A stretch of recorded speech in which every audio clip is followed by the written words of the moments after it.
tayo. Bali ang pick up natin yan, Paseo. Tapos ang hatid natin sa Tita Italia. Mga tropa. Uy, pwede ka na!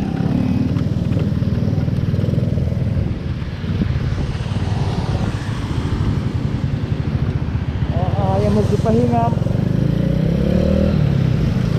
Bumalik ng abiyahe, ayaw nyo pa magpahinga.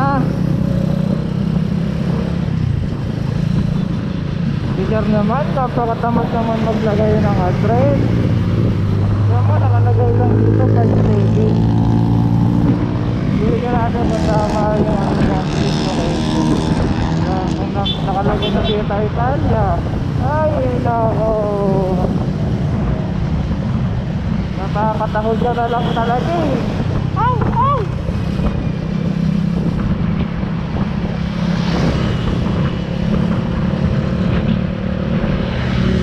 Tagal natin hintayin po, okay? Tapos walang address. Ang hirap kaya maghanap, no? Saan mo kaya hanapin yung 5-7 na yan? Sige nga. Wait, tapos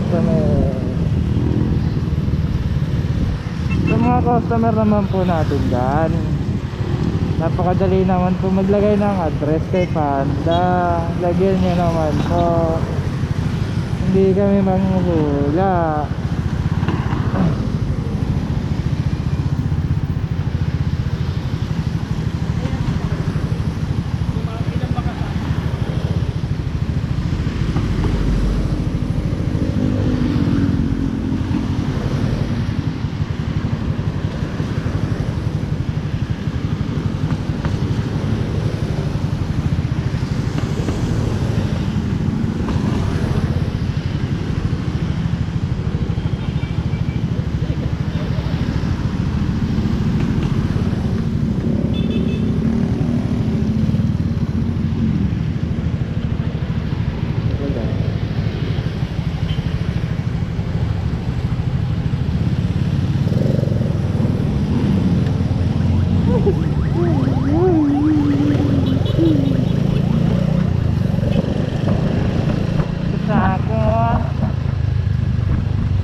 Guard, ang hingi siya sa akin ng ID.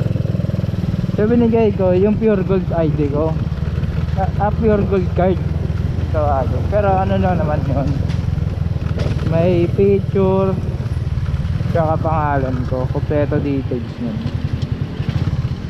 Pero hindi tinanggap ni guard. Kasi sabi daw sa kanila, ang kailangan daw nila valid ID. So ako nagulat, bakit valid ID ang kailangan nila? Kasi sabi sa akin ng guide, kung may reklamo daw ako, sa office ako pumunta. Hindi naman ako nagre-reklamo, nagtanong lang ako kung bakit valid ID yung kailangan nila, diba? Isusulat lang naman nila yung pangalan nun eh. May pangalan ko naman yun, may picture din ako nun. Ito yun, ito yung binigay ko yung valid ID. Ay, hindi siya valid ID, yung pure gold na binigay ko. Ito, yan, diba? Pure gold. Pero may pangalan ko, may picture ko pa, naka-smile pa ako. Tapos ayaw tanggapin kasi valid ID. Ang sabi ko naman, meron akong valid ID, lisensya, pero hindi ko naman pwede ibigay sa kanila yung lisensya ko kasi pag na-aksidente ako doon sa loob, sabihin natin dahan-dahan lang naman, pero ang disgrasya kasi ano yan eh, hindi natin alam kung kailan darating. Siyempre pag na-aksidente ako doon, talo ako kasi wala akong lisensya, nasa kanya, hindi ko dala. Eh bawal naman yun, diba? So nilista na lang niya yung pangalan ko. Eh dito bibigay ko dito yung ano ko, pure gold card. Tatanggapin nila yun. Ito na.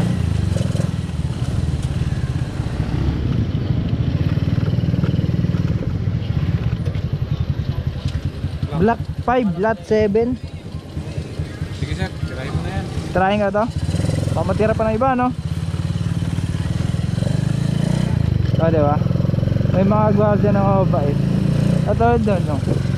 Hindi na kinuha yung ID ko. Trying ko na daw.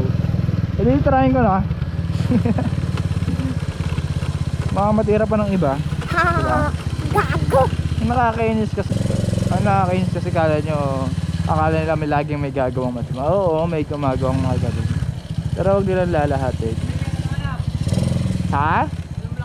5'7" sir? 5'7". Ito no? Okay. Thank you sir. 5'8", 5'7". Okay. Apa? Kay Paul Joseph. Gandang hapon sir.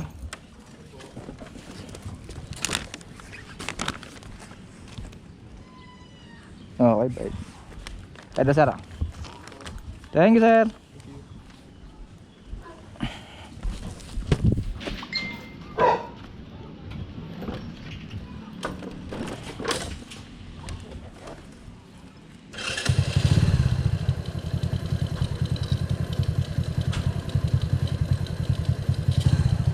Okay, na-deliver na natin ang order ni Sir Joseph.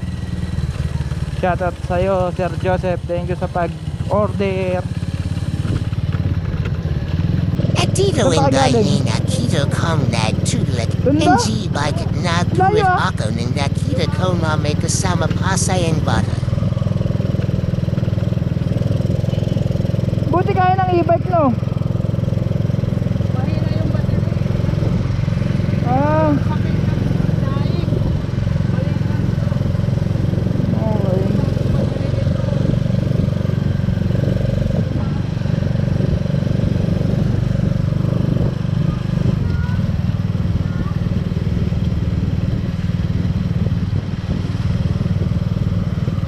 Ano ginawa nyo dun tayo? Ha? Ano ginawa nyo? Ano yung bahay ko sa kaunod? Ah, okay. Isang buwan ako pinarinig.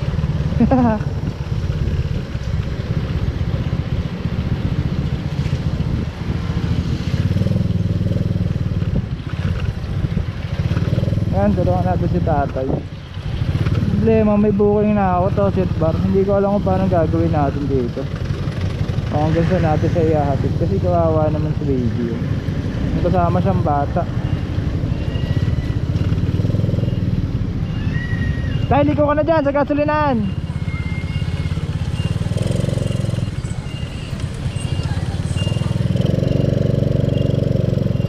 Up!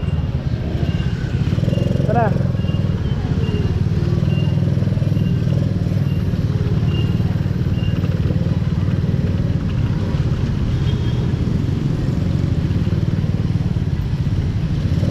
Okay.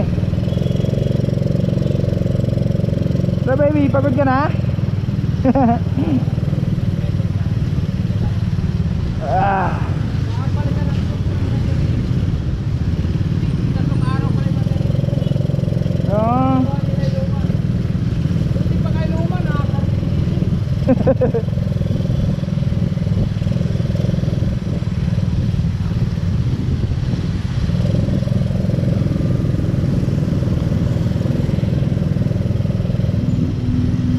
Traffic pa naman.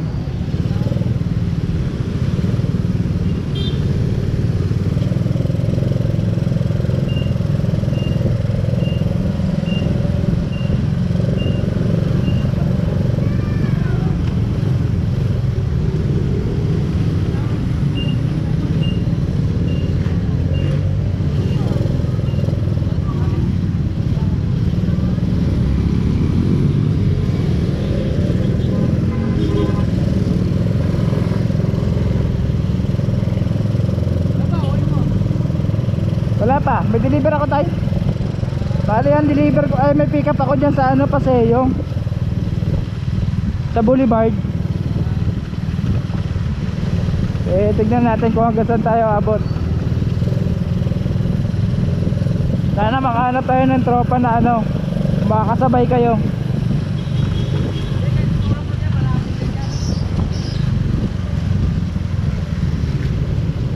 Okay, pasok tayo.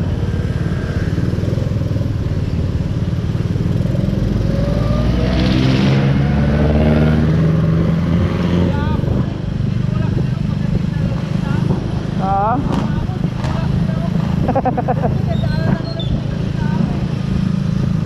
Marami naman tutulong sa'yo dyan. Kaso pagdating kasi dito sa atin, bibilang na lang ang tutulong sa inyo. May iba kasi nagmamadali din, naghabol ng traffic. Kaya ako hindi naman eh.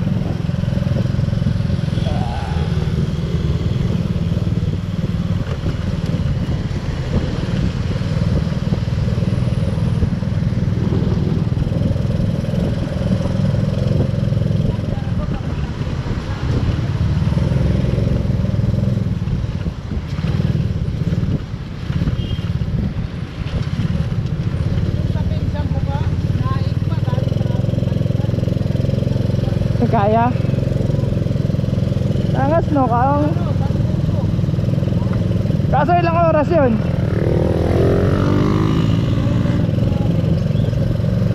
Ilang oras? Layo, tagal din ah.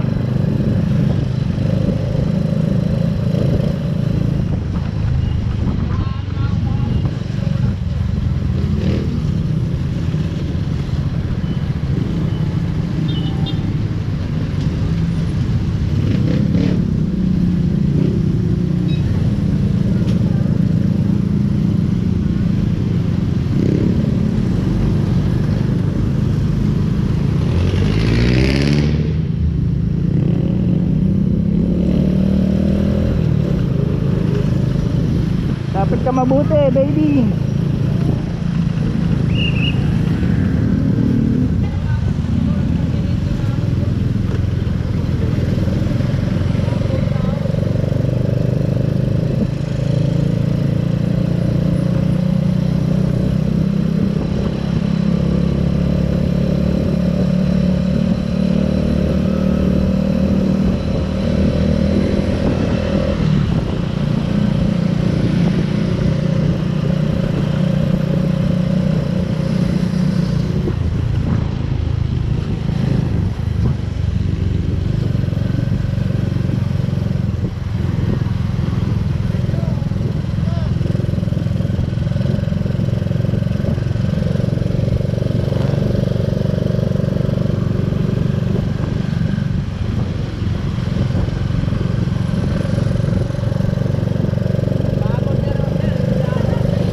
Pagod na daw siya?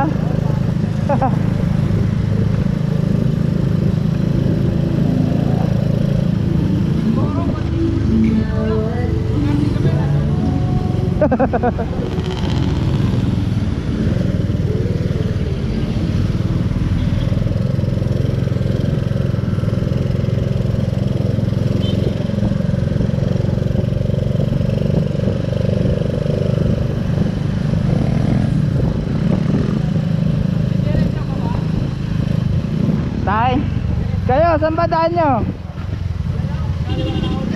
O tara, dyan kakaliwa na tayo dyan.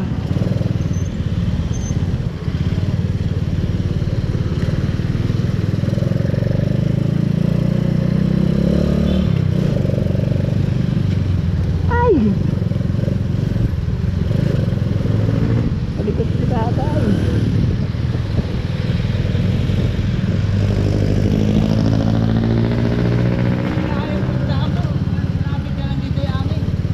Ha? Malapit na lang. Malapit na kayo? Oo, kasi tutulak ko na lang.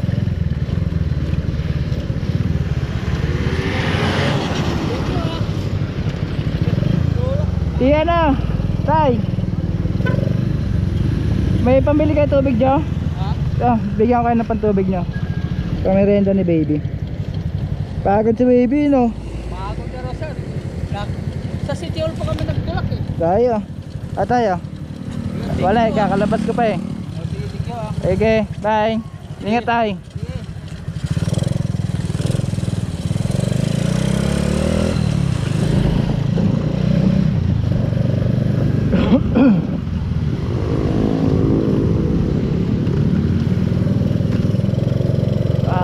Dahil na tinulak natin kay tatay. Grabe kasi yung bata, nakita ko. Pagod na daw siya. Ay, wait lang. Pagod daw siya eh.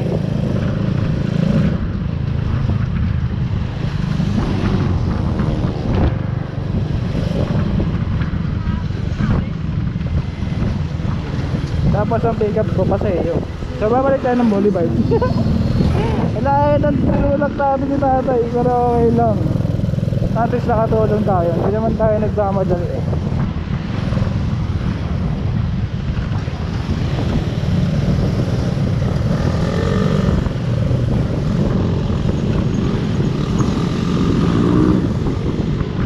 Lagi natin tatandaan mga mga riders or mga naka-e-bike fan lang, naka-e-bike yan. Tulungan natin sila, tulong tayo. Kasi tayo lang naman nagtutulungan sa kalsada. Diba? Okay ba yun?